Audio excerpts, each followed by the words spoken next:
एक दिन जंगल के एक गोशे में एक नन्हा शेर का बच्चा खेल रहा था। वो इतना छोटा था कि इसका दिल बड़ा सादा था और वो हर चीज को नए अंदाज में देखता था। अचानक एक हल्की सी हवा आई और सामने एक धुंधली सी शक्ल नजर आई। शेर का बच्चा घबरा गया, लेकिन इसने हिम्मत ना हारी। तुम कौन हो? शेर के बच्चे ने सवाल किया। धुंधली शक्ल ने जवाब दिया, मैं एक पुराना भूत हूँ जो इस जंगल के राजों की हिफाजत करता हूँ। शेर का बच्चा थोड़ा सा डरा, लेकिन फिर इसने कहा, तुम डर के बजाय मुझे दोस्त बनाओ, मैं तुम्हारी मदद कर सकता हूँ। भूत ही रुतजदा हो गया और कहा, क्या तुम वाकई मेरी मदद कर सकते हो?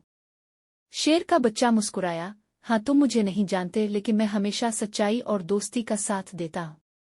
दोनों दोस्त बन गए और जंगल में एक दूसरे के साथी बनकर रहने लगे, जहाँ शेर का बच्चा और भूत दोनों ने अपने खौफ को शिकस्त दी।